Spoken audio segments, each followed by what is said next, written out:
I need to adjust my settings, however, in... Hello, good evening. Hello, good evening to you too. Can you hear me?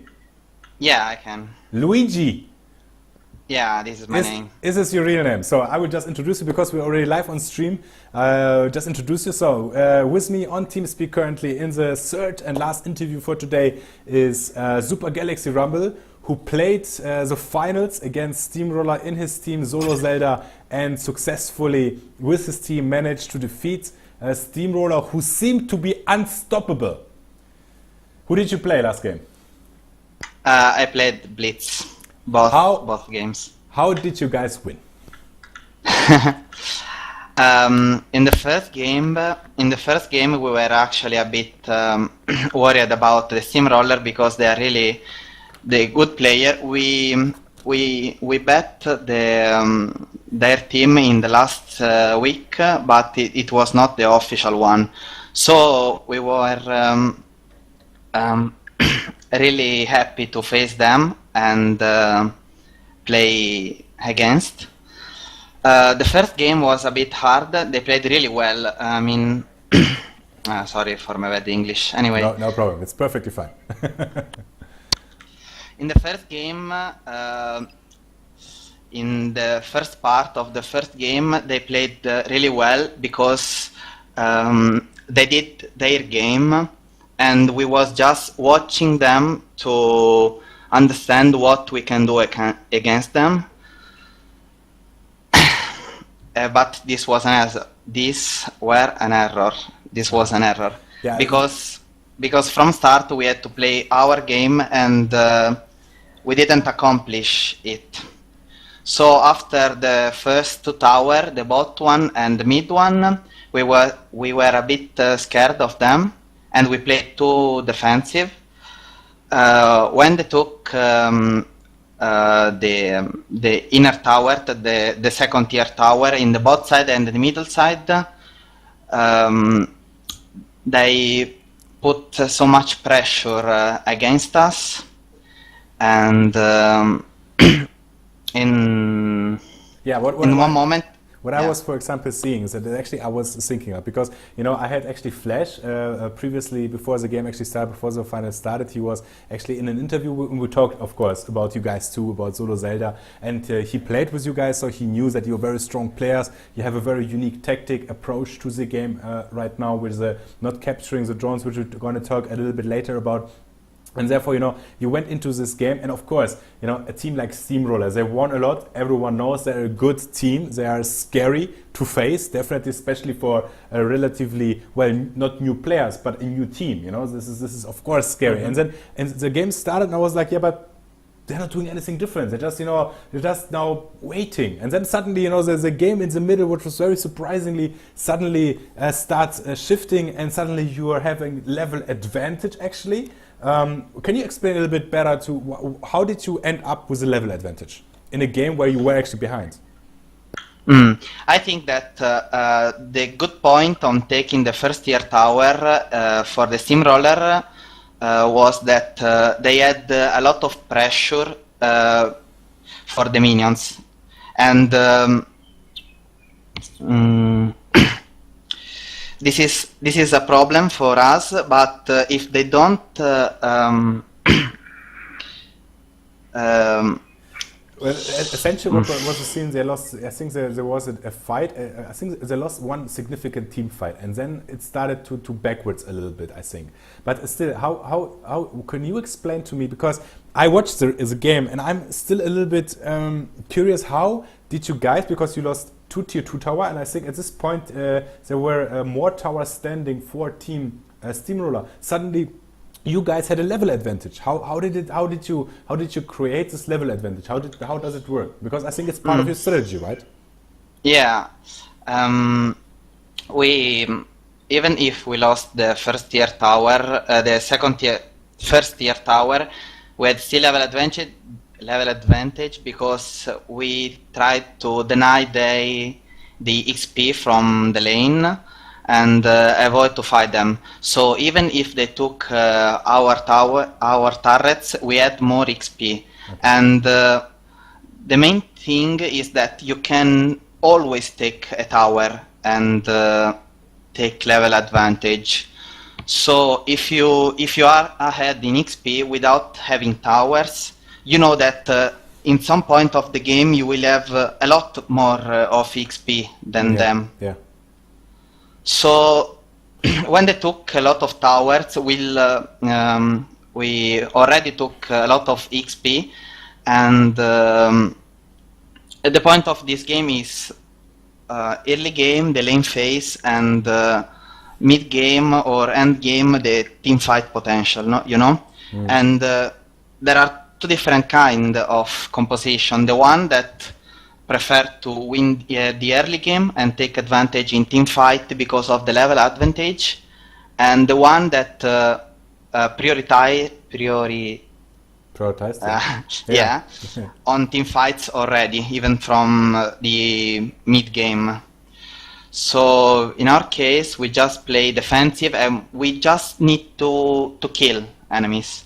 I mean, just the XP from the kills are okay. So. Yeah, but how come if you're for example saying you want to have Sentinel, you're focusing on team fights, you're focusing on killing champions, how isn't it more logical that actually you're going with a double assassin combination who can burst a lot everyone who is out of position, take him out immediately? Or would you say, because personally I'm a big fan of Striker, I think that Striker is completely underrated currently, and we don't see him much in tournaments, and I think this is a problem, this is bad, because he is one very strong Sentinels currently. He has a very long nuke, a very strong long nuke. He has another right click on short cooldown nuke with a slow implemented. He has amazing DPS capability and pushing ability. So, and the sustain of Striker is just nuts.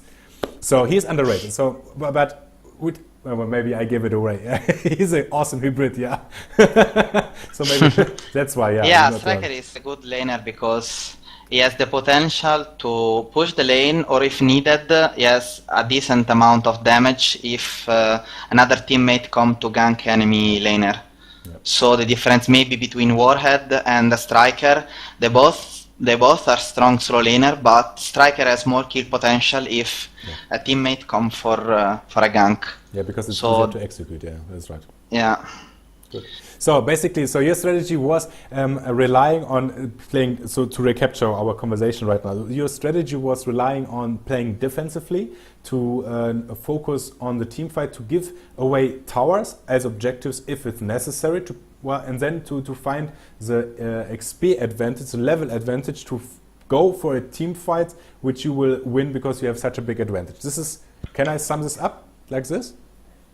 Yeah, it's like that. I think that the most important thing is that you trade for objectives, because if they take a tower but you still ahead in XP, it means that they are 4 in middle, for example, and they take a tower, but we also took the bot XP, the mid XP, and the top XP, so we trade a tower for experience.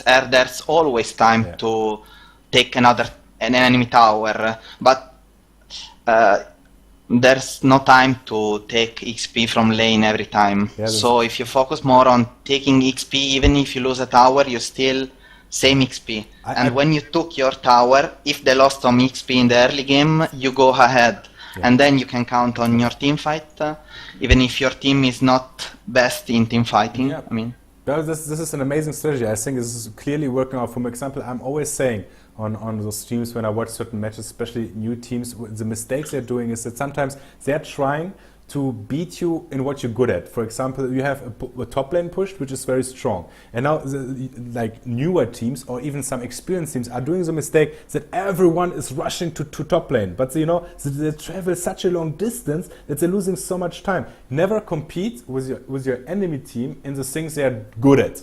So if they're good at top pushing, be freaking good at bot pushing. But every time they're doing something, punish them on the other side. And I think this is, from the mentality, the same thing like you're saying, correct? Mm-hmm. Yeah. Trading objectives. I mean, in this game, the only thing that matters is, of course, the enemy quarter general. Exactly. And the XP. Yeah. I mean, there's no point on taking kills, but if you lose XP in another lane, it's the same.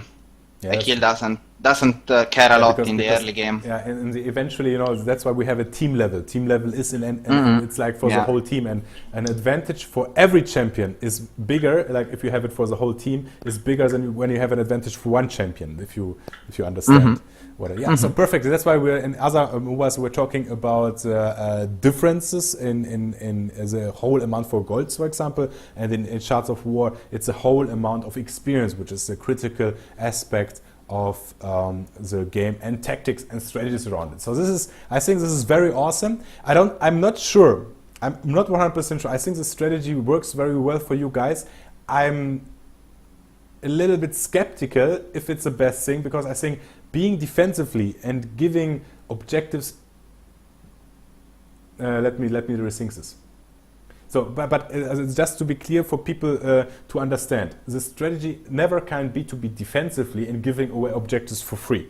This is very important for everyone to understand. If you're giving something or losing something or sacrificing something, you need to gain an advantage at another level. This is Shards of War. You need to find always a balance. Just giving away objectives will definitely crush you in the end. But if you're giving one away, taking something else, this works. And I was so surprised because Steamroller, actually you guys in the end beat it, I don't know the English word. You punished them with the same strategies they were using. For example, the Drake push, the Drake attempt in the last stages of the last game. You were completely distracting them on bot lane and going for Drake. And this is exactly what Steamroller was doing so many times, and they went for it. It was amazing to see. They sent 2 sentinels on bot lane while 1 sentinel should have defended it, and you guys directly snagged the Drake. The same thing after that, you were like lurking them away, playing on time, sacrifice the sentinels at the same time. You had the mid push and winning the game. Absolutely fantastic 2 games. Very curious, very excited to see more from you guys. Definitely you deserve to be the champions in this Go4SoW Cup. And yeah, thank you very much for this interview, Luigi. Should I call you SuperGalaxyRumble? You're welcome. It was awesome. Hope to see you more, guys, in future. Do you want to make a shout out? Do you want to make a shout out? Like greet your mama, for example. Yeah, I greet all my team, and also, I mean, yeah, basically I greet all the team and all the friends that supports us, also who supports Crozar, because he plays better when he's on stream, because he likes to be seen, and yeah, it makes him stronger in tournaments. I mean, I think. But Crozar is mainly doing in Italian, is it correct? Or is he doing Italian English? Actually, he's only talking Italian. Okay, good. So because guys, we have training, so yeah, of course, perfectly fine. So guys, who didn't see Crozar yet, he is an Italian guy, Italian streamer. So definitely check him out, follow him, leave him a follow. He will be happy, and see him being in top form next week. A lot of good games. What's the plan for your future? What's the general aim? What you guys aiming for? I think the main objective right now is the Gamescom. And we are planning to keep training till we can maybe reach one of the 8 places available for that tournament.